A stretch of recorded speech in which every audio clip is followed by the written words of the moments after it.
Hoje foi mais um dia de recorde para o Ibovespa. A Bolsa Brasileira acumula sucessivas máximas num patamar que está impressionando.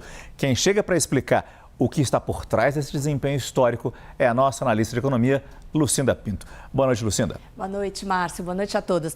Hoje foi um dia de festa para os mercados. O Ibovespa renovou a máxima e agora a gente está muito mais perto daquela máxima já corrigida pelo IPCA, a máxima real. Para a gente chegar àquele ponto que, de fato, vamos dizer, é realmente o recorde, faltam só 7% mais ou menos. Então, esse movimento está super forte e o que chamou a atenção hoje também, além do movimento da Bolsa, foi o movimento do dólar. O dólar caiu bastante também, basicamente movido por dois fatores. Primeiro, no exterior, o dólar vem perdendo força, a gente já sabe, a gente já tem visto isso, mas o presidente Donald Trump foi questionado por um repórter se ele estava preocupado com essa perda de valor da moeda americana e ele disse que não, que ele não está preocupado.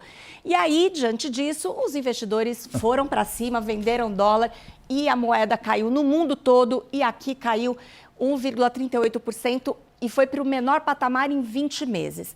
E o segundo fator, que ajudou, obviamente, o câmbio, foi a própria Bolsa, que está sendo alimentada por muito dinheiro vindo do exterior.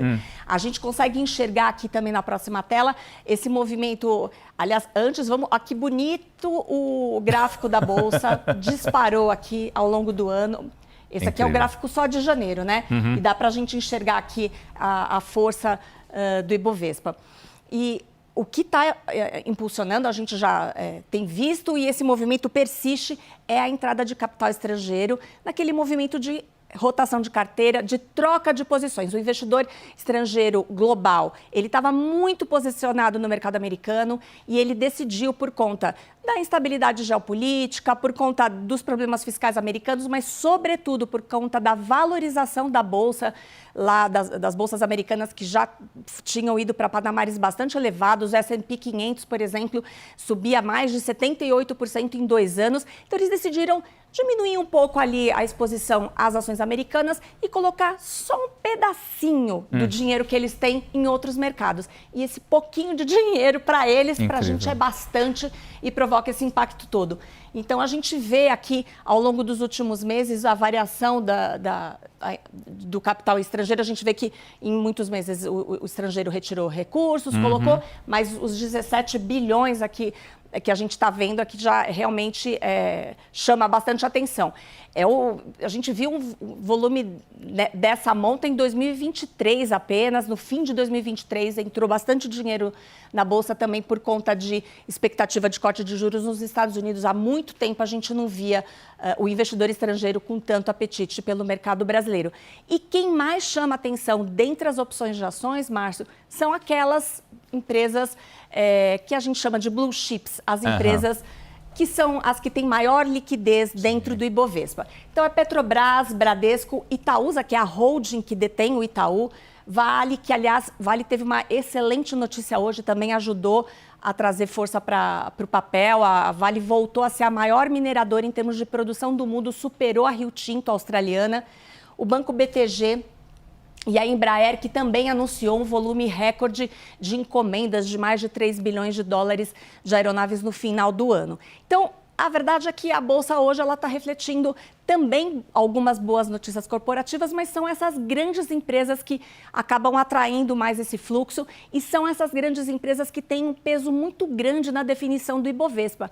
Hoje, 10 empresas representam 50% da composição do Ibovespa. Então, dá para entender por que a Bolsa está batendo todos esses recordes. Agora, isso não desequilibra as coisas? Eu digo, quando esse dinheiro resolver sair, porque vai sair.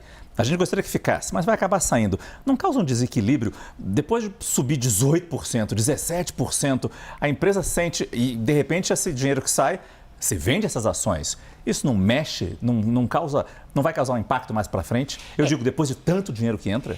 Essa é uma questão, realmente, é um dinheiro volátil, é um dinheiro instável, né? O jeito que a gente chama, o apelido que esse dinheiro tem é smart money, né? Ele vem e vai, é um dinheiro rápido. Então, de fato, uma empresa ela não pode contar, ela não pode olhar para o valor de mercado que ela passa a ter após um movimento como esse e tomar decisões. Mas essas grandes empresas elas estão acostumadas com esse vai e vem, obviamente. Agora, tem uma expectativa ou talvez uma esperança de que, além desse fluxo de capital estrangeiro, a gente veja um movimento de brasileiros também ampliando a compra de ações por conta da aposta de corte de juros.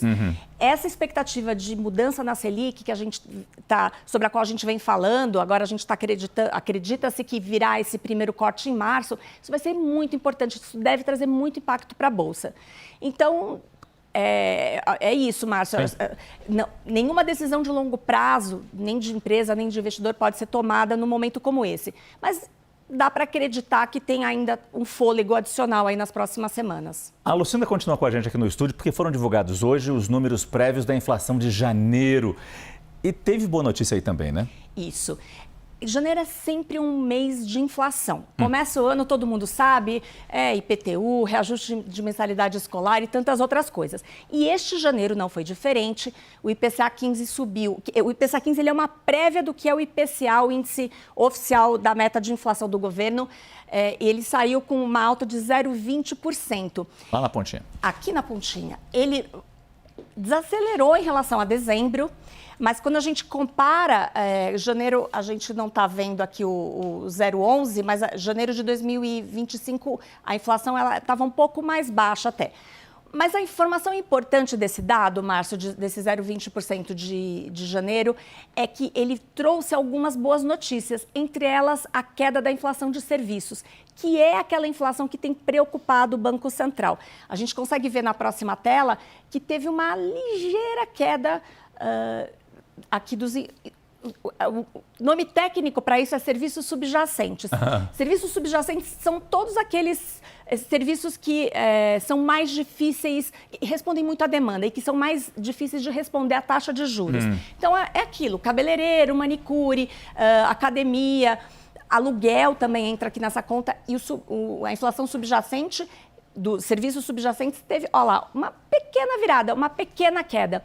É uma boa notícia e, na visão dos analistas, o conjunto de informações que o resultado do IPCA 15 trouxe deve corroborar essa aposta num corte de juros a partir de março. Não mexe nada para amanhã, mas provavelmente vai endossar essa ideia de algum alívio.